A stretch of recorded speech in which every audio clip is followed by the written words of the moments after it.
Hi friends, நான் உங்க Varadaraja and welcome to our channel. இன்னைக்கு நம்ம episode 568 subscribers real life ghost experience தாங்க வந்து பார்க்க போறோம். நம்மளுடைய வாழ்க்கையில சின்ன வயசுலேருந்து நிறைய உறவுகள் ட்ராவல் ஆகிட்டே இருக்குங்க. ஃபர்ஸ்ட் நம்மளுடைய பெற்றோர்கள் ட்ராவல் ஆவாங்க, அதுக்கப்புறம் நம்ம கூட பிறந்தவங்க, நம்ம ஃப்ரெண்ட்ஸ் அப்படின்னு சொல்லி புது புது உறவுகள் ஒருத்தவங்களுடைய வாழ்க்கையில் ஆட் ஆகிக்கிட்டே போகும். அவங்களுடைய ஞாபகங்கள் மெமரிஸ் நம்மளுடைய மைண்டில் ஃப்ரெஷ்ஷாக லோட் ஆகிட்டே இருக்குங்க. இது எல்லாம் நம்மளுக்கு தெரிஞ்ச விஷயம். ஆனால் தெரியாமல் நம்ம கூடவே ஒரு அமானுஷம் ட்ராவல் பண்ணுச்சு அப்படின்னா, அதுக்கப்புறம் லேட்டர் ஆன் அந்த ஒரு விஷயம் நம்மளுக்கு தெரிய வந்தது அப்படின்னா, அப்போது ஒருத்தருடைய மனநிலைமை எப்படி இருக்குன்றதை மட்டும் கொஞ்சம் யோசிச்சு பாருங்க. ஏன்னா இன்னைக்கு நீங்க பார்க்க போற நிகழ்வுல அப்படிப்பட்ட மிகவும் சுவாரஸ்யமான சம்பவம் தாங்க காத்துக்கிட்டு இருக்கு. இந்த சம்பவத்தை பார்க்கறதுக்கு முன்னாடி நீங்க நம்ம சேனலுடைய புதிய பார்வையாளராக இருந்தாலும் சரி, இல்லைனா நம்மளுடைய சேனலை பார்த்துட்டு இருக்கீங்க சப்ஸ்கிரைப் பண்ணாம பார்த்துட்டு இருக்கீங்க அப்படின்னா தயவுசெய்து சப்ஸ்கிரைப் பண்ணிக்கோங்க. கூடவே இருக்கிற பெல் ஐகானை கிளிக் பண்ணிக்கோங்க. அப்போதான் நான் எவ்ரி ஆல்டர்னேட்டிவ் டே போடுற வீடியோ உங்களால் உடனே பார்க்க முடியும். இப்போ வாங்க ஸ்ட்ரெயிட்டா வீடியோக்குள்ள போலாம்.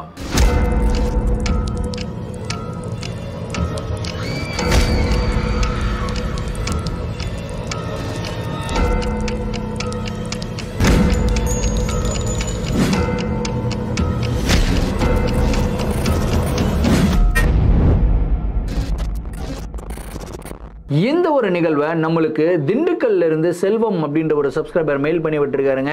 இந்த ஒரு அமானுஷமான நிகழ்வு அவருடைய வாழ்க்கையில 2 வருடங்களுக்கு முன்னாடியோ இல்ல 3 வருடங்களுக்கு முன்னாடியோ நடந்தது கிடையாதுங்க. அவருடைய வாழ்க்கையில பிறந்ததிலிருந்து இது வரைக்கும் அமானுஷ நிகழ்வுகள் நடந்துகிட்டே இருக்கு அப்படின்னு வந்து சொல்லியிருக்காரு. கதையுடைய ஸ்டார்டிங்லயே வந்து பயங்கர டெரரா இருக்குல்ல. இன்ஃபேக்ட் யோசிச்சு பாருங்களேன், ஒரு நபர் வந்து அவருடைய வாழ்க்கையில நம்ம கூட 2 ஃப்ரெண்ட்ஸ் இருக்கிறாங்கப்பா அப்படின்னு சொல்லி நினைச்சு வாழ்ந்துகிட்டு போறதை விட்டு நம்ம கூட 2 ஃப்ரெண்ட்ஸ் இருக்காங்க, 2 அமானுஷங்களும் இருக்கிறாங்க அப்படின்னு சொல்லி அவருக்கு தெரிஞ்சு வாழ்ந்திருக்காரு அப்படின்றத யோசிச்சு பார்க்கும்போதே பயங்கர டெரரா தாங்க இருக்கு. சரி, கதையோடைய ஸ்டார்ட்லேருந்தே வர ஆரம்பிப்போமே. செல்வம் வந்து பார்த்தீங்கன்னா ஒரு நார்மல் மிடில் கிளாஸ் வீட்டை சேர்ந்த ஒரு பையன் தான். இப்போ அவருக்கு ஒரு 43 வயசு ஆகுது அப்படின்றாரு. ஸோ இந்த நிகழ்வு நடக்கும்போது அவர் வந்து பார்த்தீங்கன்னா 12வது படிச்சுக்கிட்டு இருந்தாராம். ஸோ 12வது படிச்சுக்கிட்டு இருக்கும்போது தான் இந்த நிகழ்வு நடந்தது. ஸோ அந்த டைமில் இவங்க மிடில் கிளாஸ் குடும்பம் கிடையாது, ரொம்பவும் ஏழ்மையான ஒரு குடும்பம் அப்படின்னு வந்து சொல்லலாம். ஸோ அவங்க அப்பா வந்து பார்த்தீங்கன்னா ட்ரக் டிரைவர். ஸோ இந்த ட்ரக் டிரைவர்ஸ் எல்லாம் எப்படி வேலை பண்ணுவாங்க அப்படின்னா, ஒரு நாளைக்கு ஒரு 16 மணி நேரம் வேலை இருக்குமாங்க. ட்ரக் ஓட்டிக்கிட்டு இருக்கணும், அந்த மாதிரி தான் ரொம்ப ஹார்ட் லேபர் அப்படின்னு வந்து சொல்லலாம். ஸோ அந்த மாதிரி வந்து வேலை பண்ணிக்கிட்டு இருப்பானா. ஸோ அவங்க அம்மாவும் ஹவுஸ் ஒய்ஃபு, செல்வம், அதுக்கப்புறம் அவங்க தங்கச்சி, 4 பேர் தான் வந்து அவங்களுடைய குடும்பம்.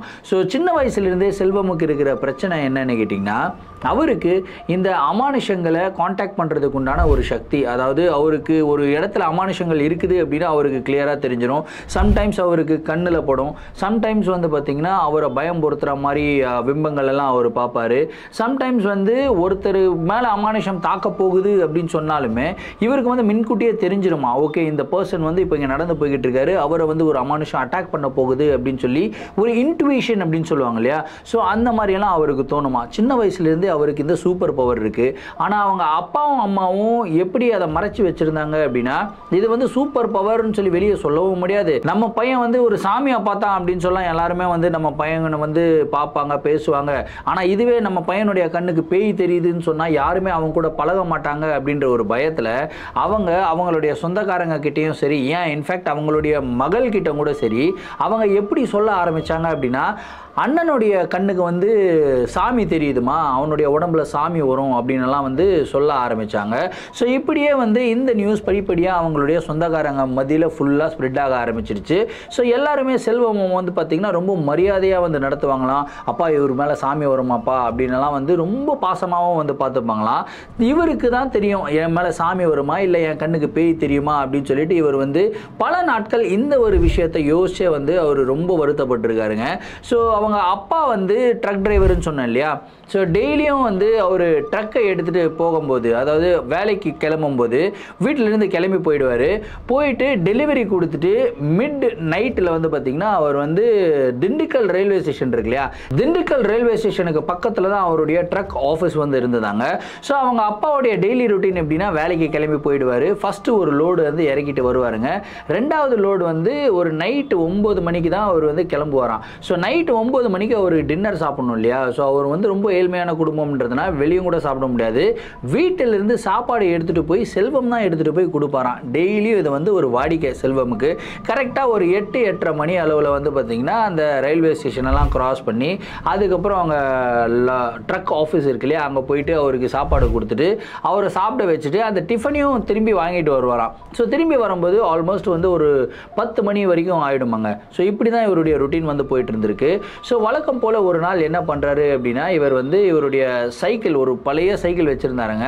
சைக்கிளில் வந்து பின்னாடி கேரியர் இருக்கும் இல்லையா, அந்த கேரியரில் வந்து டிஃபன் பாக்ஸை வந்து கட்டிட்டு இவர் வந்து அவங்க அப்பாவுக்கு சாப்பாடு கொடுக்கறதுக்காக நைட்டு கிளம்பிடுறாருங்க. நைட்டு ஒரு 9 மணி அளவில் தான் கிளம்பியிருக்காரு. அன்றைக்கி வந்து சாப்பாடு பண்ணுறதுக்கும் லேட் ஆகிடுச்சு. அவங்க அம்மாவும் சொல்கிறாங்க, அப்பாவை கொஞ்சம் அட்ஜஸ்ட் பண்ணிக்க சொல்லுப்பா அப்படின்னு சொல்லி சொல்கிறாங்க. அன்றைக்கி நைட்டு என்ன சமைச்சிருக்காங்க அப்படின்னு கேட்டிங்கன்னா, சிக்கன் குழம்பு வந்து சமைச்சிருக்காங்க. சிக்கன் குழம்பை கட்டிக்கிட்டு நைட்டு ரயில்வே ஸ்டேஷன் பக்கம் வந்து இவர் போயிருக்காருங்க. ஸோ நார்மலாக அந்த ரயில்வே ஸ்டேஷன்லேருந்து அந்த ட்ரக் ஆஃபீஸ் இருக்கு இல்லையா, அங்கே போகிறதுக்கு வந்து 2 வழி இருக்குமாங்க. ஒன்று ரயில்வே ஸ்டேஷனில் வந்து மெயின் ரோடு மாதிரி ஒரு வழி போகுமாங்க, அந்த வழியாக போகலாம். அது வந்து கொஞ்சம் லாங்கர் ரூட்டு. ஷார்ட்டர் ரூட் ஒன்று இருக்குங்க, அதாவது சந்து வழியாக வந்து போகுமாங்க. அந்த சந்து வழியாக நார்மலாக நைட் டைமில் யாரும் போகக்கூடாது அப்படின்னு சொல்லுவாங்களாம். ஏன்னு கேட்டிங்கன்னா, நிறையா இந்த சூசைடல் கேஸ்லாம் வருது இல்லையா இந்த ரயில்வே ஸ்டேஷனில். ஸோ அந்த மாதிரி நடக்கிற விஷயங்கள், அந்த மாதிரி இறந்து போகிறவங்களுடைய உடல்கள் எல்லாமே வந்து பார்த்திங்கன்னா அந்த சைடில் ஒரு சின்னதாக ஒரு சந்து வழியாக ஒரு ரூட்டு சொன்னேன் இல்லையா, அந்த ரூட்டில் தான் வந்து வச்சுருப்பாங்களாம். அதுக்கப்புறம் அங்கேருந்து தான் டிஸ்போஸ் பண்ணுவாங்களாம். அதனாலேயே அந்த இடம் வந்து ரொம்ப ஹாண்டடான ஒரு இடம் அப்படின்னு வந்து சொல்கிறாங்க. ஸோ திண்டுக்கல்லேருந்து யாராவது இருந்தீங்க அப்படின்னா, பார்த்துட்டு இருந்தீங்க அப்படின்னா, அப்படிப்பட்ட இடம் இருக்கா அப்படின்றத கமெண்ட்டில் சொல்லுங்கள். ஸோ அந்த சைடில் இருக்கிற ரூட் வழியாக இவர் வந்து போயிருக்காருங்க. இவர் வந்து 12வது படிச்சுக்கிட்டு இருக்காரு. இவருக்கு பெருசாக வந்து எதுவுமே கிடையாது, டீனேஜ் இல்லையா. ஸோ ரொம்ப ஜாலியாக பாட்டு பாடிக்கிட்டே இவர் வந்து சைக்கிளை மெரிச்சு போய்கிட்டே இருக்காருங்க. போயிட்டு சாப்பாடு கொடுக்குறாரு அப்பாவுக்கு. அப்பா வந்து செம்ம திட்டுறாரு. ஏன்னா எவ்வளோ லேட் ஆகிடுச்சு, கிட்டத்தட்ட 9:30 மணி மேலே ஆகுது. நான் சாப்பிட்டுட்டு நான் திரும்பியும் அடுத்த லோடுக்கு போவேன், அம்மா இவ்வளோ லேட்டாக வந்தால் எப்படி அப்படின்லாம் திட்டுறாரு. இல்லைப்பா, அம்மா சிக்கன் சமைச்சிக்கிட்டு இருந்தாங்க, அதனால கொஞ்சம் லேட் ஆகிடுச்சுப்பா, சாப்பிடுங்க அப்படின்னு வந்து சொல்கிறாருங்க. சாப்பிட்டு முடிச்சுட்டு அவங்க அப்பா என்ன பண்ணுறாருன்னா, அந்த சாப்பிட்ட எலும்புலாம் இருக்கும் இல்லையா, தூக்கி போடாமல் என்ன பண்ணுறாருன்னா டிஃபன் பாக்ஸ்லேயே போட்டுட்டு இவர் வந்து டிஃபன் பாக்ஸை மூடி இவர்கிட்ட கொடுத்துட்றாருங்க. இவரும் திரும்பி கிளம்பி வர்றாரு. இவர் திரும்பி கிளம்பி வரும்போது நைட்டு 10:30 மணிங்க. திரும்பி வரும்போதாவது இவர் மெயின் ரோட்டில் வந்திருக்கலாம் இல்லையா, மெயின் ரோட்டில் வராமல் இந்த ஷார்ட் ரூட் ரொம்ப சூப்பராக இருக்கு. ஏன்னா மெயின் ரோடு வழியாக வந்தோம்னா கிட்டத்தட்ட ரயில்வே ஸ்டேஷனை கிராஸ் பண்ணி 20-25 நிமிஷம் ஆகுது அப்பாவுடைய ட்ரக் ஆஃபீஸ்க்கு வர்றதுக்கு. ஆனால் இந்த ஷார்ட் ரூட்டில் வரும்போது வெறும் 10 நிமிஷத்தில் வந்துடுறோமே, ரெகுலராக இதுக்கப்புறம் ஷார்ட் ரூட்லேயே போவோம் அப்படின்னு சொல்லி செல்வம் டிசைட் பண்ணுறாரு. திரும்பி வரும்போது அதே ஷார்ட் ரூட்டில் வந்துக்கிட்டு இருக்காருங்க. கரெக்டாக வந்துக்கிட்டே இருக்கும்போது ஒரு பெரிய மரம் ஒன்று இருக்காங்க. அந்த மரத்தை தாண்டும் போது ஒரு கல் இருந்திருக்கு கீழே. அந்த கல்லில் வந்து பார்த்திங்கன்னா சைக்கிள் தடுக்கி இவர் வந்து கீழே விழுகிறாருங்க. சைக்கிள் தடுக்கி கீழே விழுந்த உடனே பின்னாடி வந்து அந்த கேரியரில் டிஃபன் பாக்ஸ் வச்சுருந்தார் இல்லையா, அந்த டிஃபன் பாக்ஸுமே வந்து பார்த்திங்கன்னா கீழே விழுகுது. அது கீழே விழுந்த உடனே ஒரு சுருக்கு பை மாதிரி ஒன்று எடுத்துகிட்டு போயிருக்காரு. அந்த சுருக்கு பையிலேருந்து டிஃபன் பாக்ஸ் வெளியே வந்து விழுகுது. வெளியே விழுந்த உடனே டிஃபன் பாக்ஸ் வந்து ஓப்பன் ஆகுதுங்க. அந்த எலும்பு துண்டெல்லாம் கீழே விழுகுதுங்க. இவர் என்ன பண்ணுறாருனா, எலும்பு துண்டு அப்படியே விட்டுட்டு வெறும் டிஃபன் பாக்ஸை மட்டும் மூடி எடுத்துகிட்டு வந்திருக்கலாம்ல, அதுவும் கூட பண்ணாமல் இவர் என்ன பண்ணுறாருனா, அந்த எலும்பு துண்டெல்லாம் எடுத்து டிஃபன் பாக்ஸில் போட்டு டிஃபன் பாக்ஸை மூடி திரும்பியும் அப்படியே வீட்டுக்கு கிளம்ப ஆரம்பிக்கிறாருங்க. இந்த தடவை இவர் சைக்கிளில் ஏறுறாரு. சைக்கிளில் ஏறி சைக்கிளை மெரிக்கும் போது இவருக்கு ஒரு விஷயம் ஃபீல் ஆகுது. அதாவது இவருடைய சைக்கிளில் இவர் மட்டும் தனியாக இல்லை, இவருக்கு பின்னாடி யாரோ டபுள்ஸில் உட்காந்துக்கிட்டு இருக்கிற மாதிரியும் இவர் வந்து மெரிக்கும் போது பின்னாடி ஒரு வெயிட்டை வந்து ஃபீல் பண்ணுறாரு. சைக்கிள் ஓட்டுறவங்களுக்கு கண்டிப்பாக தெரியும், நம்ம தனியாக போகும்போது ஒரு விதமான எஃபர்ட் கொடுப்போம், பின்னாடி ஒரு ஆள் உட்காந்துருந்தாங்கன்னா வெயிட்டுக்காக அதிகமான எஃபர்ட் கொடுப்போம் இல்லையா, அந்த மாதிரி அதிகமான எஃபர்ட் வந்து இவர் கொடுக்குறாருங்க. இவருக்கு லிட்டரலாக தோணுது, இந்த இடத்துல ஏதோ ஒரு அமானுஷத்துக்கிட்ட நம்ம மாட்டிக்கிட்டோம் அப்படின்றது வந்து தோணுது. இவர் திரும்பி பார்க்குறாரு. திரும்பி பார்த்தா அந்த இடத்துல யாருமே கிடையாது. பின்னாடி இவருடைய சைக்கிள் கேரியர்லையும் யாரும் உட்காந்துல, வெறும் டிஃபன் பாக்ஸ் மட்டும் தான் இருக்கு. இவர் என்ன பண்றாருன்னா, டிஃபன் பாக்ஸை எடுத்து சைக்கிளுடைய ஃப்ரண்ட் ஹேண்டில் பார் இல்லையா, ஹேண்டில் பார்லேயே மாட்டிக்கிட்டு திரும்பியும் வந்து பார்த்தீங்கன்னா இவர் வந்து பெடல் பண்ண ஆரம்பிக்கிறாரு. ஆனால் ரொம்ப கஷ்டமா இருக்கு. கிட்டத்தட்ட ஒரு 10-15 நிமிஷத்தில் போக வேண்டிய ஒரு டிஸ்டன்ஸ், இவர் வீட்டுக்கு போகிறதுக்கே 15 நிமிஷம் தான் ஆகும் அந்த இடத்துல இருந்து. ஆனால் அது வந்து கிட்டத்தட்ட 3/4 மணி நேரம் ஆகுது. அப்போது எவ்வளோ கஷ்டப்பட்டு இவர் சைக்கிள் ஓட்டியிருப்பார் அப்படின்றத வந்து பாருங்கள். ஸோ இதை பற்றி அம்மா கிட்ட சொல்லலாமா வேணாமா இவர் வந்து யோசிச்சுக்கிட்டே இருந்தார். சரி சொல்ல வேணாம், சொன்னால் அவங்க வந்து திட்டுவாங்க, ஏன்டா அந்த ரூட் வழியாக போனேன்னெல்லாம் திட்டுவாங்க, எதுக்கு நம்ம சொல்லிக்கிட்டுன்னு சொல்லாமல் இவர் வந்து பார்த்திங்கன்னா கம்முன்னு போய் அன்றைக்கி நைட்டு படுத்துடுறாருங்க. இவர் வீட்டுக்குள்ளே என்டர் ஆகும்போதே இவருக்கு ஒரு ஃபீல் என்னென்னா, இவர் மட்டும் தனியாக என்டர் ஆகலை, இவர் கூடவே பின்னாடி வேற யாரோ என்டர் ஆகுறாங்க அப்படின்ற ஒரு ஃபீல் இவருக்கு வந்திருக்கு. இவர் யோசிக்கிறாரு, என்னடா இது நம்மளுக்கு எல்லாமே தப்பாக தோணிக்கிட்டு இருக்கு, என்னது இது நம்ம கூடவே யாரோ வரா மாதிரி இருக்கே அப்படின்னு வந்து யோசிக்கிறாரு. சரி இதை பற்றி அம்மா கிட்ட சொல்லலாமா வேணாமா, வேணாம் திரும்பியும் திட்டுவாங்க, நம்ம கம்முன்னு போய் படுத்துருவோம் அப்படின்னு சொல்லிட்டு இவர் வந்து போய் படுக்கிறாருங்க. கரெக்டாக பெட்டில் போய் படுக்கிறாரு. பெட்டில் படுக்கும் போதும் கூட இவருக்கு பின்னாடி யாரோ, அதாவது இவருடைய முதுகு பகுதியில் யாரோ படுத்துக்கிட்டு இருக்க மாதிரியே ஒரு ஃபீல் இவருக்கு உண்டாகுதுங்க. என்னடா இது மனசெல்லாம் ஒரே கலக்கமாக இருக்குது, நம்ம கூடவே யாரோ இருக்கிற மாதிரி இருக்குது, கண்ணுக்கும் தெரிஞ்சு தொலைய மாட்டேங்குது அப்படின்னு சொல்லி பின்னாடி வந்து கை வச்சு பார்ப்பாங்களே யாராவது படுத்துருக்காங்களா அப்படின்னு சொல்லி அந்த மாதிரி அவர் வந்து பார்த்தீங்கன்னா கை வச்சு பார்க்குறாரு. கை வச்சு பார்த்தா பின்னாடி யாருமே படுத்துல, பெட்டு வந்து காலியாக தான் இருக்குது. அப்பாடா நம்ம தனியாக தான்ப்பா படுத்துக்கிட்டு இருக்கோம், தூங்குவோம் அப்படின்னு வந்து இவர் தூங்க ஆரம்பிக்கிறாருங்க. கரெக்டாக ஒரு 12-12:30 மணி இருக்குங்க. நல்லா தூங்கிக்கிட்டு இருக்கும்போது திடீர்னு வந்து பார்த்திங்கன்னா இவர் மேலே யாரோ கை போட்ட மாதிரி ஒரு ஃபீலுங்க. லிட்டரலாக நம்மளை வந்து கட்டி பிடிச்சா நம்மளுக்கு தெரியும் இல்லையா, கை போட்டால் அந்த மாதிரி கை போடுற மாதிரி ஒரு ஃபீலிங். இவர் வந்து பார்த்திங்கன்னா தொட்டு பார்க்குறாரு, கை இருக்கிற மாதிரி இருக்குது. பதறி அடிச்சுக்கிட்டு திரும்பி பார்க்குறாரு. திரும்பி பார்த்தா அந்த இடத்துல யாரும் இல்லை. இப்போ இவருக்கு தெரிஞ்சிருச்சு, இவருடைய இன்ட்யூஷன் கிடையாது, உண்மையிலேயே அந்த இடத்துல அந்த ரூமில் இவர் கூட வேற யாரோ இருக்காங்க அப்படின்றத மட்டும் இவருக்கு கிளியராக தெரிஞ்சிருச்சுங்க. இப்போ இவர் வந்து அப்படியே பயத்தில் எழுந்து உட்கார்றாரு, தண்ணியை குடிக்கிறாரு, திரும்பியும் படுக்கிறாரு. சரி தூங்குறதுக்கு முயற்சி பண்ணுவோம் அப்படின்னு சொல்லி தூங்கிக்கிட்டே இருக்காருங்க. ஆனால் தூக்கம் வரல. இவர் வந்து கண்ணை முழிச்சு பார்க்குறாரு, சுற்றி முற்றி பார்க்குறாரு. அந்த இடத்துல ஒரு மயான அமைதி. ஆஃப்கோர்ஸ் நைட்டு ஒரு 12:30 மணிக்கு வந்து மயான அமைதி தானே இருக்கும். வீட்டில் எல்லாருமே தூங்கிக்கிட்டு இருக்காங்க. அம்மாவையும் போய் டிஸ்டர்ப் பண்ண முடியாது, ஏன்னா அம்மாவும் தங்கச்சியும் இன்னொரு ரூமில் தூங்கிக்கிட்டு இருக்காங்க. இவர் வந்து திரும்பி பார்த்துக்கிட்டு இருக்காருங்க. ஒரு வாட்டி என்ன ஆகுதுன்னு கேட்டிங்கன்னா, இவர் பெட்டில் படுத்து தூங்கிக்கிட்டே இருக்கும்போது பின்னாடி ஏதோ ஒரு சத்தம் கேட்டிருக்கு. அதாவது இவருடைய முதுகு பகுதியில் ஏதோ ஒரு சத்தம் கேட்டிருக்கு. அந்த சத்தம் எப்படின்னா, ஏதோ ஒரு சின்ன பையன் அழுகிற மாதிரி சத்தம் கேட்டிருக்குங்க. இந்த சத்தத்தை கேட்ட உடனே பயந்து போய் ஒரு பட்டுன்னு பின்னாடி திரும்பி பார்த்தா அந்த இடத்துல யாரும் இல்லை. என்னடா இது அப்படின்ட்டு இந்த பக்கம் திரும்புறாருங்க. திரும்பினா கரெக்டாக இவருடைய முகத்துக்கு முன்னாடி, அதாவது இந்த சைடில் கட்டிலுக்கு கீழே ஒரு சின்ன பையன், கிட்டத்தட்ட ஒரு 8-9 வயசுள்ள ஒரு சின்ன பையன், பார்க்கறதுக்கு கோரமாலாம் கிடையாதுங்க, ரொம்ப க்யூட்டான ஒரு பையன் வந்து அப்படியே உட்காந்துக்கிட்டு இருக்க மாதிரி வந்து ஒரு பிம்பத்தை பார்க்குறாருங்க. பார்த்த உடனே அலறி அடிச்சுக்கிட்டு வந்து எழுந்துக்கிறாரு. இவருடைய கதறல் சத்தத்தை கேட்ட இவங்க அம்மா வந்து குடுன்னு எழுந்து ஓடி வராங்க. டே என்னாச்சு அப்படின்னு கேட்குறாங்க. இல்லைம்மா இந்த இடத்துல ஒரு பையனை பார்த்தோமா, ஒரு 8-9 வயசு பையனை பார்த்தோமா, எனக்கு ரொம்ப பயமாக இருக்குதுமா அப்படின்னு சொல்லி இவர் வந்து அழுகிறாரு. சாமி அதெல்லாம் ஒன்றும் இல்லை சாமி இரு அப்படின்ட்டு அவங்க என்ன பண்ணுறாங்கன்னா சாமி ரூமுக்கு போயிருக்காங்க. போயிட்டு விபூதி எடுத்து வந்து பெருசாக பட்டையெல்லாம் போட்டு விட்டு கம்முன்னு படுத்து தூங்கு சாமி, இதுதான் கண்ட நேரத்துலலாம் வரக்கூடாதுன்னு, எவ்வளோ நேரம் நீ அப்பாவுக்கு சாப்பாடு கொடுத்துட்டு வர்றதுக்கு, சீக்கிரம் வந்திருக்கலாம்ல சாமி அப்படின்னு சொல்லிட்டு அவங்க போய் படுத்துடுறாங்க. இவருக்கு தானே தெரியும், இவர் வந்து சொல்லலை அந்த ரூட் வழியாக தான் வந்திருக்கேன் அப்படின்றதெல்லாம் சொல்லலை. சரிம்மா அப்படின்னு சொல்லிட்டு அன்னைக்கு இப்படியே போயிருதுங்க. ஸோ அடுத்த நாள் திரும்பவும் இவர் வந்து பார்த்தீங்கன்னா அப்பாவுக்கு சாப்பாடு கொடுக்கறதுக்காக எந்த ரூட் வழியாக போயிருக்காரு, அதே ஷார்ட்கட்டில் தான் போயிருக்காரு.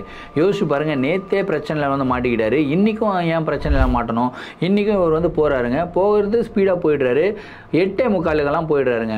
அப்பா கரெக்டாக 9 மணிக்கு அவருடைய ட்ரக்கை எடுத்துகிட்டு வர்றாரு, சாப்பாடு கொடுக்குறாரு. என்னன்னா இன்னைக்கு இவ்வளோ சீக்கிரம் வந்துட்டேன், நேற்று திட்டுனேன்னு சொல்லி இன்னைக்கு இவ்வளோ சீக்கிரம் வந்துட்டியா அப்படின்னு சொல்லி கேட்குறாரு. இல்லைப்பா கொஞ்சம் சீக்கிரம் அம்மா சமைச்சிட்டாங்க என்னால் வந்துட்டேன் அப்படின்னு வந்து சொல்கிறாரு. ஓகே அப்படின்னு சொல்லிட்டு அப்பா வந்து சாப்பிட்றாருங்க. சாப்பிட்டு முடிச்சுட்டு அவர் வந்து பார்த்தீங்கன்னா டிஃபன் பாக்ஸை மூடி இவர்கிட்ட கொடுக்குறாருங்க. கரெக்டாக திரும்பி வரும்போது அதே ரூட் வழியாக தாங்க வர்றாரு. கரெக்டாக அந்த மரத்துக்கு முன்னாடி வந்து கல், அதே கல்லில் சைக்கிளுடைய டயர் வந்து பார்த்தீங்கன்னா இடித்து கீழே விழுகிறாரு. எக்ஸாக்டாக நேற்று எந்த இடத்துல விழுந்தாரோ அதே இடத்துல விழுந்தார். நேற்று என்ன ஆச்சோ அதே மாதிரி ரிப்பீட் ஆகிருக்கு. திரும்பியும் டிஃபன் பாக்ஸ் கீழே விழுந்திருக்கு. டிஃபன் பாக்ஸ் ஓப்பன் ஆகிருக்கு. ஃபுல்லாக வந்து அந்த சாப்பாடு கொஞ்சம் இருக்கும் இல்லையா, அதெல்லாமே வந்து பார்த்திங்கன்னா விழுந்திருக்கு. அன்றைக்கி வந்து அவங்க அப்பாவுக்கும் அம்மாவுக்கும் வெட்டிங் டே. ஸோ அதனால் அவங்க என்ன பண்ணியிருக்காங்கன்னா இந்த பாயாசம்லாம் பண்ணியிருக்காங்க, ஸ்வீட்டு. ஸோ பாயாசத்தையும் அப்பா வந்து குடிச்சிட்டு கொஞ்சம் பாயாசம் வந்து ஒட்டிகிட்டு இருக்கும் இல்லையா டிஃபன் பாக்ஸில், அந்த மாதிரியெல்லாம் அதெல்லாமே சிந்தி இருக்குங்க. திரும்பியும் அவர் வந்து டிஃபன் பாக்ஸை எடுத்து மூடி திரும்ப சைக்கிளை வந்து மெரிக்க ஆரம்பிக்கிறாரு. இவருக்கு திரும்பவும் சைக்கிள் வெயிட்டாக இருக்கிறத வந்து ஃபீல் பண்ணுறாரு. என்னடா இது, நேற்று நடந்த மாதிரியே இன்றைக்கும் நடக்குதேடா அப்படின்னு சொல்லி ரொம்ப ஸ்பீடாக மெரிக்கிறாரு. ஆனால் இவர் மெரிக்க மெரிக்க மெரிக்க மெரிக்க சைக்கிளை வந்து மெரிக்கவே முடியல. அவ்வளோ ஹெவியாக இருக்குது. பின்னாடி ஒரு 2-3 பேர் உட்காந்துக்கிட்டு இருக்க மாதிரி ஹெவினஸ் வந்து இவர் ஃபீல் பண்ணுறாருங்க. அப்படியே ரொம்ப கஷ்டப்பட்டு இவர் மெரிச்சு ஃபாஸ்ட்டாக வந்து வீட்டுக்கு போயிடுறாரு. அன்றைக்கும் கிட்டத்தட்ட 3/4 மணி நேரம் ஆயிருக்கு இவர் வீட்டுக்கு போகிறதுக்கு. ஆனால் டைம் வந்து மேட்ச் ஆகிடுச்சு. ஏன்னா போகும்போது சீக்கிரம் போயிட்டார் இல்லையா. ஸோ வரும்போது 3/4 மணி நேரம் ஆனாலும் அந்த 1 மணி நேரத்தில் வந்து இவர் வந்து போயிடுறாரு வீட்டுக்கு. வீட்டுக்குள்ளே போகும்போது திரும்பவும் இவருக்கு அதே மாதிரி ஒரு ஃபீல் வந்து வந்திருக்குங்க. இவருக்கு வந்து யாரோ வந்து கூட இருக்கிறாங்க. அவங்க வந்து இவரை பயம் பொறுத்தல, ஆனால் கூட இருக்கிறாங்க அப்படின்ற ஒரு ஃபீல் வந்து வந்துருச்சு. நைட்டு படுக்கிறாரு. எக்ஸாக்டாக நேற்று நைட் என்ன நடந்ததோ அதே மாதிரி விஷயங்கள் எல்லாம் நடந்திருக்கு. இன்றைக்கும் இவர் வந்து இந்த சைடில் திரும்பி பார்க்கும்போது கரெக்டாக அதே பையனோட அந்த ஆன்மா, அந்த 8 வயசு பையனோட ஆன்மா இப்படி வந்து இவருடைய முகத்துக்கு முன்னாடி வந்து உட்காந்துக்கிட்டு இருக்குங்க. இதை பார்த்த உடனே இவர் வந்து பயந்து போய் எழுந்து உட்கார்றாரு. எழுந்து உட்காந்து பார்த்தா அந்த ஆன்மா அந்த இடத்துல இல்லை. இவருக்கு என்ன பண்ணுறதுன்னு தெரியல. இது அம்மா கிட்ட சொல்லலாமா வேணாமா, சொன்னால் கண்டிப்பாக திட்டுவாங்கன்னு தெரியும். சரி, இந்த ஆன்மாவையே நம்ம ஃபேஸ் பண்ணி கேட்போம், ஆன்மா கிட்ட பேசுகிறதுக்கு முயற்சி பண்ணுவோம் அப்படின்னு சொல்லிட்டு அடுத்த நாள் இவர் வந்து சாப்பாடு எடுத்துகிட்டு போகணும் இல்லையா. கரெக்டாக வீட்டிலேருந்து சாப்பாடு எடுத்துகிட்டு போகிறாரு. போகும்போதே இவருடைய சைக்கிளில் வந்து பார்த்திங்கன்னா ஒரு வெயிட்டை வந்து ஃபீல் பண்ணுறாருங்க. இப்போ இவருக்கு சொல்லும் போது எனக்கு பயங்கரமாக புல்லரிக்குது. ஸோ இவர் வந்து புரிஞ்சுக்கிறாரு, வெய்யால நம்ம ரிட்டர்ன் வரும்போது தான் நம்ம கூட இந்த ஆன்மா வரும். இப்போ நம்ம வீட்டிலே நம்ம கூட செட்டில் ஆயிடுச்சு போல இருக்குது. நம்ம போகும்போதே சைக்கிளில் வெயிட்டாக இருக்கேடா, நம்மளால் சைக்கிளை மெரிக்கவே முடியலடான்னு சொல்லி கஷ்டப்பட்டு மெரிச்சிக்கிட்டு போகிறாருங்க. இவர் போயிடுறாரு. சாப்பாடு கொடுத்துட்றாரு அப்பாவுக்கு. திரும்பியும் வந்து சைக்கிளை எடுத்துகிட்டு வரும்போது அந்த இடத்துல கல் இருக்குதுன்றது தெரியும் இல்லையா. ஸோ அதனால் இவர் வந்து பார்த்திங்கன்னா மெதுவாக போகிறாரு. கரெக்டாக அந்த மரத்துக்கு பக்கத்துலேயே வந்து சைக்கிளை நிறுத்துறாருங்க. சைக்கிளை நிறுத்திட்டு சைக்கிள் இருந்து இறங்குறாரு. இறங்கிட்டு இவர் செம்ம கோவம் இவருக்கு. அப்படியே வந்து கத்துறாரு, ஏன் இந்த மாதிரி என்னுடைய வாழ்க்கையை இவ்வளோ டார்ச்சர் பண்ணுற, யார் நீ, ஏன் என் கூடயே இருக்கிற, எனக்கு பிரச்சனையாக இருக்குது, என்னால் எதுலேயுமே ஃபோக்கஸ் பண்ண முடியல, எனக்கு 12வது எக்ஸாம் வேறு வருது, நான் படிக்க வேணாமா, இந்த மாதிரி என்னை டார்ச்சர் பண்ணிக்கிட்டு இருக்கு அப்படின்னு அப்படி இப்படின்னு கத்தங்காட்டி இவருடைய கண்களுக்கு முன்னாடி ஒரு சின்ன பையனுடைய ஆன்மாவுடைய உருவம் வந்து இவருக்கு தெரியுதுங்க. அந்த பையன் வந்து பார்த்திங்கன்னா இவருடைய சைக்கிள் கேரியரில் வந்து உட்காந்துக்கிட்டு இருக்கான். இவர் வந்து பேசுறதுக்கு முயற்சி பண்ணுறாரு. ஆனால் அந்த பையன் எதுவுமே பேசாமல் இவர் எப்படியே பார்த்துக்கிட்டே இருக்கான். பார்க்கறதுக்கு பேய் மாதிரி. பேய்னா நம்ம இது வரைக்கும் எப்படி நம்ம பார்த்துருப்போம், இந்த மாதிரி அழுக்கு துணி உடுத்திக்கிட்டு மூஞ்சியெல்லாம் ஒரு மாதிரி கோரமாக இந்த மாதிரியெல்லாம் தான் நம்ம இமேஜின் பண்ணி பார்த்துருப்போம். ஆனால் வந்து பார்க்குறதுக்கு ரொம்ப அழகாக க்யூட்டாக, பார்த்த உடனே கொஞ்சணும் அப்படின்னுலாம் தோணும் இல்லையா. அந்த மாதிரி வந்து இருக்குதுங்க அந்த ஆன்மா. அந்த பையனை பார்த்து பேசிக்கிட்டே இருக்கும்போது இவருக்கு கோபத்தில் தான் பேசுகிறாரு. ஆனால் அந்த பையனுடைய முகத்தை பார்த்து இவருக்கு வந்த கோபம் கூட ஆட்டோமேட்டிக்காக கம்மி ஆகிடுச்சாங்க. ஸோ அந்த பையன்கிட்ட பேசிக்கிட்டே இருக்கும்போது அந்த பையன் வந்து ஒரு 10 நிமிஷம் கழிச்சு தான் பேச ஆரம்பிச்சிருக்கான். அண்ணா என்னை திட்டாதீங்கண்ணா, நானா உங்கள் கூட வரேன்னு, நீங்கள் தான் சாப்பாடு கொடுத்து என்னை வான்னு என்னை வீட்டுக்கு கூப்பிட்டு போனீங்க, இப்போ போனால் எப்படிண்ணா அப்படின்னு வந்து சொல்கிறான். என்னடா சொல்கிறேன், நான் எங்கடா உனக்கு சாப்பாடு கொடுத்தேன் அப்படின்னும் போது, ஆனால் நீங்கள் நல்லா யோசிச்சு பாருங்கள், எனக்கு சிக்கன்னா ரொம்ப பிடிக்கும்னா, ஃபஸ்ட்டு நீங்கள் இந்த பக்கம் போய்கிட்டு இருக்கும்போது உங்களுடைய சைக்கிளில் கீழே விழுந்தீங்களா, எலும்பு துண்டெல்லாம் கீழே போட்டிங்கன்னா, அதை பார்த்த உடனே எனக்கு ரொம்ப ஆசை ஆகிடுச்சா, ரொம்ப நாள் கழிச்சு எனக்கு சாப்பாடு யாரோ போட்டிருக்காங்க அப்படின்னு சொல்லி நான் சாப்பிட்டேன்னா, சாப்பிட்டதுக்கப்புறம் உங்களை பார்த்தேன், உங்களையும் பார்க்குறதுக்கு எங்கள் அண்ணன் மாதிரியே இருந்தீங்களா, அதனால் உங்கள் கூடயே வந்துட்டேன்னா அப்படின்னு வந்து அந்த ஒரு ஆன்மா வந்து சொல்லியிருக்குங்க. ஸோ இதை கேட்ட உடனே இவருக்கு வந்து பார்த்திங்கன்னா கோவம்லாம் இல்லை, அந்த ஆன்மாவின் மேலே ஒரு பரிதாபம் வருது.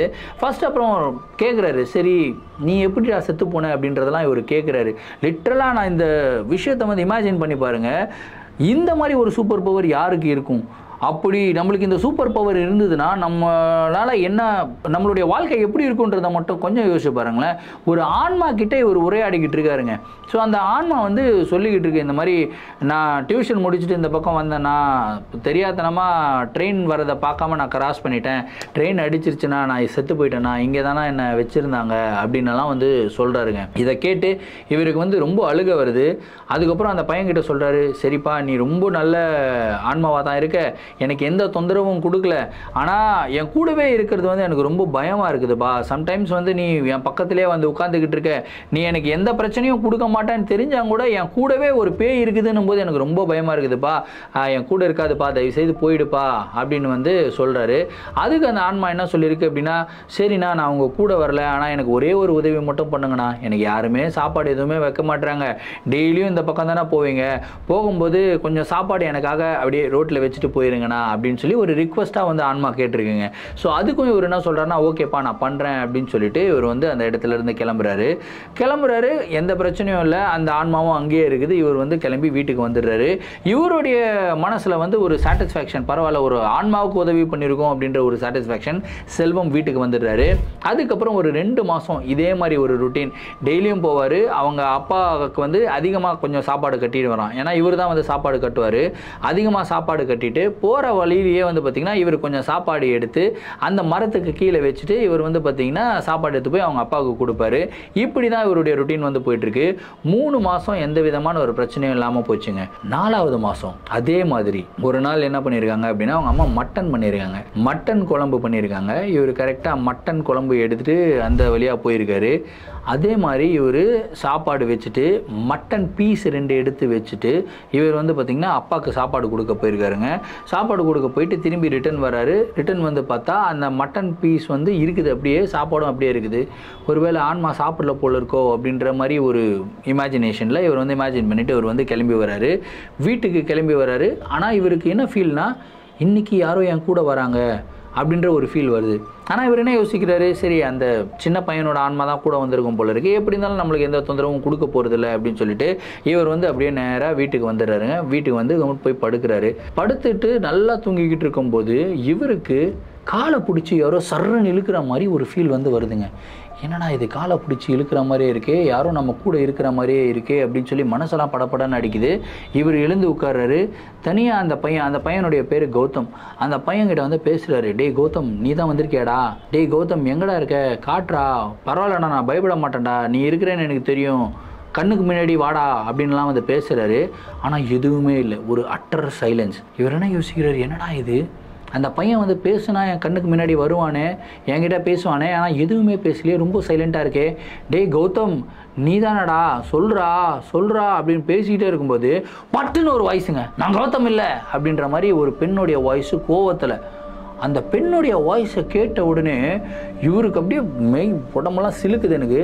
அந்த பொண்ணுடைய வாய்ஸை கேட்ட உடனே இவருக்கு என்ன பண்ணுறதுனே தெரியல. அப்படியே ஆட்டோமேட்டிக்காக கண்ணில் இருந்து தண்ணி வந்து கொட்டிக்கிட்டே இருக்குது. அழுகிறாரு. ஏய் இது கௌதம் இல்லைன்னு மட்டும் தெரியுது, ஆனால் யாருன்னு கேட்குறாரு. அப்போது இவருக்கு ஒரு சிரிப்பு சத்தம் வந்து கேட்டிருக்குங்க. அந்த சிரிப்பு சத்தத்தை கேட்ட உடனே இவருக்கு கொலலாம் நடுங்குதுன்னு சொல்லுவாங்க இல்லையா, அந்த மாதிரி ஒரு நடுக்கம். அப்படியே இவர் வந்து இவருடைய பெட்ரூம் எப்படி இருக்குன்னா, இவருடைய பெட்ரூமு இவங்க வீடு வந்து ஃபஸ்ட் ஃப்ளோரில் இருக்குது, பால்கனி இருக்கும்.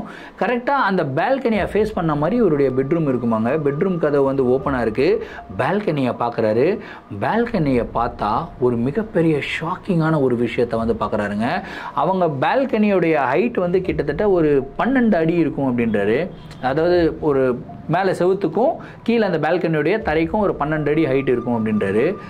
அந்த பால்கனியோடைய எட்ஜில் வந்து ஒரு லேடி நின்றுக்கிட்டு இருக்க மாதிரியும், அந்த லேடியோடைய இடுப்பு பகுதி வரைக்கும் தான் வந்து பார்த்திங்கன்னா அந்த மேலே அந்த டாப்பில் வந்து போய் இடிக்குதாங்க. யோசிச்சு பாருங்கள், இதுவே 12 அடி அப்படின்னா ஒரு லேடி நின்றுக்கிட்டு இருக்கிறது இடுப்பு பகுதி வரைக்கும் தான் அந்த டாப்பில் போய் இடிக்குது. ஸோ எக்ஸாக்டாக ஒரு 20 அடி 25 அடி இருக்கிற ஒரு பெண்மணி அங்கே நின்றுக்கிட்டு இருந்தால் தான் இடுப்பு பகுதி வரைக்கும் அந்த 12 அடி கவர் ஆகும். கரெக்டாக? ஸோ அந்த மாதிரி ஒரு உருவத்தை பார்த்த உடனே இவருக்கு நடுங்குது. இவர் கத்துறாரு. ஆனால் இவருடைய வாய்ஸ் சுத்தமாக வெளியே வரவே இல்லை. யாரோ இவருடைய வாயை அப்படியே கையை வச்சு அமுத்துன மாதிரி ஒரு ஃபீல் இவருக்கு வந்திருக்கு. அப்படியே பயத்தோட உச்சகட்டத்தில் அப்படியே இருக்கும்போது அந்த ஒரு லேடி அந்த இடுப்பு பகுதி வரைக்கும் தெரிஞ்சது இல்லையா, அந்த லேடியோடைய கால்கள் மட்டும் அப்படியே உள்ள நடந்து வரதை வந்து இவர் பார்க்குறாருங்க. காலை பார்த்தா அப்படியே கண்ணங்கரியர்னு அப்படியே எரிஞ்சு போயிட்டு, காலை இந்தாந்தண்டி சைஸாங்க, இவ்வளோ பெரிய காலை வந்து பார்த்துருக்காரு. இவர் பயத்தில் நடுங்கிறாரு. நடுங்கி அப்படியே கத்துறாரு. ஆனால் எந்த சவுண்டுமே வெளியே போகலையா. யாரோ இவரை மயக்கி இவருடைய வாய்ஸ் எல்லாம் கண்ட்ரோல் பண்ணுற மாதிரி அப்படியே அடித்து வச்சுருக்காங்க. இவர் பயத்தில் கையை காலை உதறி என்ன பண்ணுறாரு அப்படின்னா, பக்கத்தில் வந்து டம்ளர் வச்சுருந்தான் நான் தண்ணி குடிக்கிறதுக்கு, அந்த டம்ளரை தூக்கி டம்மால் அடிக்கிறாராங்க. கரெக்டாக இவர் அடித்தது எங்கே போய் விழுந்திருக்குன்னா, அவங்க அம்மாவும் தங்கச்சி பாப்பாவும் தூங்கிட்டு இருக்காங்க இல்லையா, அந்த ரூமுடைய டோரில் போய் டம்மால்னு அந்த டம்ளர் அடிக்க அவங்க அம்மா பதறி அடித்து எழுந்து ஓடி வந்து என்ன சாமி ஆச்சு அப்படின்னும் போது பட்டுன்னு விட்ட மாதிரி அம்மா அப்படின்னு இவர் கத்துறாருங்க. யோசிச்சு பாருங்கள், இந்த ஒரு சீனை ஒரு அடித்து அவங்க ஓடி வராங்க. கரெக்டாக ஒரு ஓடி அவங்க உள்ளே வந்ததுக்கு அப்புறம் எக்ஸாக்டாக அதே மூமெண்ட்டில் இவருடைய வாய்ஸ் வந்து ஓப்பன் ஆகுது. இவர் கத்துறாரு. கத்து கிட்டத்தில் பக்கத்தில் இருக்கிற வீட்டில எல்லாம் எழுந்துக்கிறாங்க. அவ்வளோ அளவுக்கு சவுண்டாக கத்துறாரு. டே ஏன்டா இவ்வளோ அளவுக்கு சவுண்டாக கத்துற, என்னடா ஆச்சு அப்படின்னு சொல்லி கேட்குறாங்க. அப்போ தான் இவர் எக்ஸாக்டாக என்ன நடந்தது அப்படின்றதே வந்து சொல்லியிருக்காருங்க. சொன்னதுக்கப்புறம் அவங்க அம்மாவும் செம்ம ஷாக்கு. சரி எந்த ரூட் வழியாடா போனேன் அப்படின்னு சொல்லி கேட்குறாங்க. அம்மா அந்த சின்ன ரூட் வழியாக போனோம்மா, இந்த மாதிரி ஒரு 3 மாதத்துக்கு முன்னாடி ஒரு சின்ன பையனோட ஆன்மாவை கூப்பிட்டு வந்துட்டேன். அந்த பையன் பாவம் சாப்பாடெல்லாம் கேட்பான், டெய்லியும் சாப்பாடெல்லாம் வச்சுட்டு போவோமா அப்படின்னு அவங்க அம்மா செம்ம திட்டிருக்காங்க. அறிவு கெட்டவனே, அந்த இடத்துல அந்த பையனோட ஆன்மா மட்டுமாடா இருக்கும், எவ்வளோ கெட்ட ஆன்மாக்களும் இருக்கும். அந்த பையனோட ஆன்மா ஏதோ நல்ல ஆன்மா போல இருக்குது, கம்முன்னு போயிடுச்சு, இப்போ எதையோ கூட்டிகிட்டு வந்துட்டியாடா அப்படின்னு சொல்லிட்டு செம்ம கோவம். சரி நம்ம பூசாரி இருக்காரு, அவர் வீட்டுக்கு வேணால் நாளைக்கு காலைல போவோண்டா அப்படின்னு சொல்லிட்டு இவங்க என்ன பண்ணுறாங்கன்னா, அடுத்த நாள் காலையில் எழுந்ததும் கிழிச்சிட்டு பூசாரியுடைய வீட்டுக்கு வந்து போகிறாங்க. கரெக்டாக வீட்டுக்குள்ளே என்ட்ரு ஆனோன்னா பூசாரி, ஏமா என்னம்மா நீங்கள் தான் வந்தீங்கன்னா அவன் பிரச்சனையில் இருக்கிறான்னா இன்னொரு ஆன்மா வேறு எனக்கு கூப்பிட்டு வந்து எனக்கு பிரச்சனை உண்டு பண்ணுறீங்களா அப்படின்னு வந்து கேட்குறாரு. இவங்க இன்னும் என்ட்ராகி என்ன ஆகுன்னு சொல்லலைங்க. சொல்கிறதுக்கு முன்னாடி அவர் சொல்கிறாரு, உங்கள் கூட வேறு யாரோ கூட்டிகிட்டு வந்துட்டீங்க அப்படின்றாரு. என்னடா இது ரொம்ப பவர்ஃபுல்லான சாமியாக இருப்பார் போல இருக்கே அப்படின்னு சொல்லிட்டு, இல்லை சாமி அப்படின்னு ஒன்றும் இல்லை, வெளியே நில்லுங்க நான் வரேன் அப்படின்னு சொல்லிட்டு அவர் என்ன பண்ணுறாருன்னா வீட்டுக்கு வெளியே நிற்க வச்சுட்டு பூசாரி வந்து வெளியே வராரு. நல்லா மந்திரிச்செல்லாம் விட்டுட்டு தாயத்தெல்லாம் கட்டி விட்டு போங்க, இதுக்கப்புறம் எந்த பிரச்சனையும் இல்லை, உங்கள் பையனை அது எதுவுமே பண்ணாத, நீங்கள் கூப்பிட்டு போங்க அப்படின்னு வந்து சொல்லிடுறாருங்க. இவரும் வந்து வீட்டுக்கு வந்து வந்துடுறாரு. அதுக்கப்புறம் அவங்க அப்பாவுக்கு வந்து பார்த்திங்கன்னா ஒரு 4 நாள் உடம்பு சரியில்லைன்னு லீவு போடுறாரு. அவங்க அப்பா வீட்டிலே இருக்கார். இவரும் போகல. இவர் வந்து வீட்டில் எல்லோரும் ஃபேமிலியாக என்ஜாய் பண்ணிகிட்ருக்காங்க. அவங்க அப்பா வந்து ரெஸ்ட் எடுத்துக்கிட்டு இருக்காரு. ஸோ அவங்க அப்பா வந்து இவங்க வீட்டுக்கு வெளியே வந்து ஒரு சின்னதாக ஒரு கார்டன் மாதிரி இருக்குமா. கார்டன் அப்படின்னா ஒரு பார்க் மாதிரி இருக்குங்க. அந்த பார்க்கில் கொஞ்சம் நேரம் உட்காந்துட்டு வரேன்ப்பா அப்படின்னு சொல்லிட்டு அவர் வந்து போயிருக்காரு. அவங்க அம்மா வந்து சமைச்சிக்கிட்டு இருக்காங்கன்றது தெரியும். இவர் என்ன பண்ணுறாருன்னா கொஞ்சம் லைட்டாக படுத்து தூங்கிடுறாரு. தூங்கிட்டு ஒரு 1/2 மணி நேரம் 1 மணி நேரம் கழித்து எழுந்துக்கிறாருங்க. எழுந்து பார்த்த உடனே அப்பா இல்லை, அப்பா பார்க்கில் இருக்கார் போல இருக்கே, நம்மளும் போகலாம் அப்படின்னு சொல்லிட்டு இவர் வந்து அங்கே போனால் அவங்க அப்பாவும் அவங்க அம்மாவும் உட்காந்து பேசிக்கிட்டு இருக்காங்க. சரி அவங்க ஏதோ ரொம்ப நாள் கழிச்சு உட்காந்து பேசிக்கிட்டு இருக்காங்க, அவங்களுக்கு அந்த டைமே கிடைக்க மாட்டேங்குது, நம்ம வேற போய் அவங்கள டிஸ்டர்ப் பண்ணிக்கிட்டு நம்ம கிளம்பி வீட்டுக்கே வந்துடுவோம் அப்படின்னு சொல்லிட்டு இவர் வந்து கிளம்பி வீட்டுக்கு வராருங்க. வீட்டுக்குள்ளே என்டர் ஆனோன்னு ஒரு மிகப்பெரிய ஷாக்கிங்கான ஒரு விஷயத்தை பார்க்குறாருங்க. என்னன்னு கேட்டிங்கன்னா, வீட்டுக்குள்ளே என்டர் ஆனோன்னு அவங்க அம்மா கிச்சன்லேருந்து வராங்க. என்னது அம்மா கிச்சன்லேருந்து வராங்களா? அம்மா கிச்சன்லேருந்து வராங்க அப்படின்னா அப்போ அப்பா கூட இருந்தது யார் அப்படின்ற ஒரு தாட் அப்போ தான் இவருக்கு வருதுங்க. பதறி போய் இவர் என்ன பண்ணுறாருன்னா குடுன்னு பார்க்கில் ஓடுறாருங்க. பார்க்குக்கு ஓடி போய் பார்த்தா அவங்க அப்பா வந்து பெஞ்சில் உட்காந்துக்கிட்டு இருக்காரு, பேசிக்கிட்டு தான் இருக்காரு. ஆனால் பக்கத்தில் உட்காந்துக்கிட்டு இருக்கிறது யார் தெரியுமா? அந்த ஒரு 20 அடியில் ஒரு பொண்ணை வந்து பார்த்தாரு, ஒரு பொம்பளையை பார்த்தாருன்னு சொன்னால ஒரு ஆன்மா. அந்த ஆன்மா வந்து பார்த்திங்கன்னா அவங்க அப்பா பக்கத்தில் உட்காந்துக்கிட்டு இருக்கு. அவர் பாட்டுக்கு பேசிக்கிட்டு இருக்காரு. அவருக்கு என்ன யோசனைனா அவங்க அம்மா தான் வந்து உட்காந்து, அவர் ஒய்ஃப் தான் உட்காந்துக்கிட்டு இருக்காங்கன்னு சொல்லி அவர் பாட்டு பேசிக்கிட்டு இருக்காரு. ஆனால் இவருடைய கண்களுக்கு தான் அது ஆன்மானே தெரியுதுங்க. அப்பா நீ எழுது வாப்பான்னு கத்துறாரு. டேய் இருடா, நானே உங்க அம்மா கிட்ட எப்பயாவது ஒரு வாட்டி தான் பேசுறதுக்கு டைம் கிடைக்குது, வேற வாடா போடா அப்படின்றாரு. அப்பா வாப்பா, நீ அம்மா கிட்ட பேசலப்பா வாப்பா அப்படின்னு சொல்லிக்கிட்டே இருக்காரு. டேய் சும்மா மேலே பேசினா காதுக்கு இதெல்லாம் திருப்பிடும் போடா அப்படின்னு வந்து அவங்க அப்பா மிரட்டுறாருங்க. கரெக்டாக மிரட்டிக்கிட்டே இருக்கும்போது இவருக்கு பின்னாடி யார் நடந்து வராங்கன்னு கேட்டிங்கன்னா, அதாவது செல்வத்துக்கு பின்னாடி அவங்க அம்மா வந்து நடந்து வராங்க. இப்போ அவங்க அப்பாவுமே செம்ம ஷாக்கு. நீ அங்கே வரியா? அப்போ ஏன் பக்கத்தில் இருக்கிறது யாரு அப்படின்னு இந்த பக்கம் திரும்பி பார்த்தா யாருமே இல்லை. அவங்க அப்பாவுக்கு கை கால்லாம் நடுங்குது. டேய் செல்வம் என்னடா? அதுதான்ப்பா சொல்லிக்கிட்டு இருக்கேன், அது அம்மா இல்லைப்பா, நீ வாப்பா அப்படின்னு செல்வம் கத்துறாரு. அவங்க அப்பா எழுந்து குடுன்னு ஓடி வர்றாருங்க. ஓடி வந்து டேய் சாமி என்னடா என்ன அப்பா இவ்வளோ நேரம் நீ ஒரு பேய்கிட்ட பேசிக்கிட்டு இருந்தப்பா அப்படின்னா, டேய் என்னடா பேய்கிட்ட பேசிக்கிட்டு இருந்தாலும் சொல்கிற, டேய் உங்கள் அம்மா கிட்ட தானடா பேசிக்கிட்டு இருந்தேன், ஏன்னா மனுஷன் நிம்மதியாக பேசக்கூட கூடாதாடா அப்படின்னு அவங்க அப்பாவோட ஃபீலிங் வேறு ஃபீலிங்கு. அவரும் இல்லைப்பா வாப்பா போகலாம் அப்படின்னு சொல்லிட்டு வீட்டுக்குள்ளே கூட்டிகிட்டு வந்துடுறாருங்க. அதுக்கப்புறம் அவங்க அம்மா 2 பேருக்கும் மந்திரிச்சு விட்டு பட்டையெல்லாம் போட்டு உட்கார வைக்கிறாங்க. அப்பனும் புள்ளையும் பட்டையை போட்டு கழுத்தில் ருத்ராட்ச கொட்டையை போட்டு இப்படி உட்காந்து கடன்னு நைட்டு ஃபுல்லாக நடிங்கிட்டு இருந்திருக்காங்க. இந்த ஒரு சீனை யோசிச்சு பாருங்க. கேட்கறதுக்கு கொஞ்சம் காமெடியாக தான் இருக்கும், ஆனால் அவங்களுடைய நிலைமையிலேருந்து யோசிச்சு பாருங்க. நைட்டு ஃபுல்லாக உட்காந்து கடன்னு நடுங்குது. அவங்க அப்பாவுக்கு என்னன்னா, 1 மணி நேரம் நான் பேய்கிட்டே பேசியிருக்கிறேனே, பேய்கிட்ட ரொமான்ஸ் எல்லாம் பண்ணியிருக்கிறேனே, ஐயோ அது என்னென்ன பண்ண போகுதோ அப்படின்ற ஒரு ஃபீல் அவங்க அப்பாவுக்கு. பையனுக்கு என்ன ஃபீலிங்னா, ஐயோ சும்மா இருந்த பேயை நான் சாப்பாடு வச்சு கூப்பிட்டு வந்து அப்பா தலையில் கட்டி விட்டனே அப்படின்னு சொல்லி பையனுக்கு ஒரு ஃபீலிங்கு. அவங்க அம்மாவுக்கு என்ன ஃபீலிங்னா, என் புருஷன் கூட நானே உட்காந்து பேச முடியல, பேய் உட்காந்து 1 மணி நேரம் பேசியிருக்குது பாரு அப்படின்னு சொல்லி அவங்களுக்கு ஒரு ஃபீலிங்கு. இந்த மாதிரி ஃபீலிங்கில் போய்கிட்டு இருக்க. சரி இந்த பெண்ணுடைய ஆன்மா கிட்டேருந்து எப்படியாவது தப்பிக்கணும் அப்படின்னு சொல்லி திரும்பியும் அடுத்த நாள் எங்கே போகிறாங்க அப்படின்னா அதே பூசாரியுடைய வீட்டுக்கு தான் போகிறாங்க. பூசாரி வந்து, ஏம்மா திரும்பி வந்துட்டீங்களாமா, ஏமா அந்த ஒரு ஆன்மா நிம்மதியாகவே இருக்க விட மாட்டீங்களா அப்படின்னு வந்து கேட்குறாரு.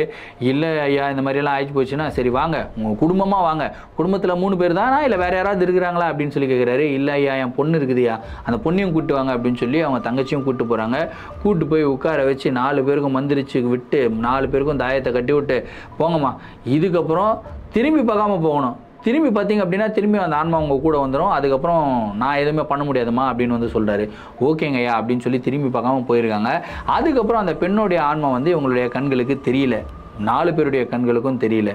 ஆனால் செல்வத்துடைய கண்களுக்கு இது வரைக்கும் நிறைய ஆன்மாக்கள் தெரிஞ்சுக்கிட்டு தான் இருக்குது.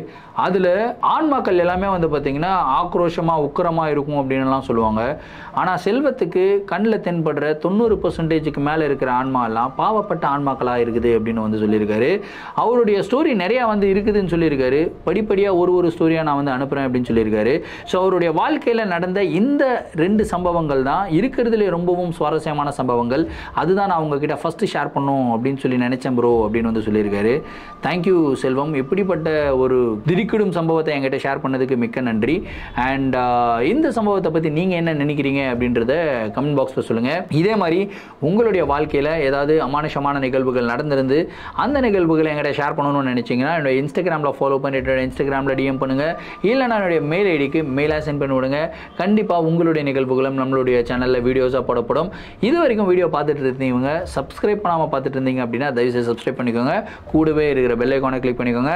அப்போ தான் நான் எவ்ரி ஆல்டர்னேட்டிவ் டே போடுற வீடியோ உங்களால் உடனே பார்க்க முடியும்.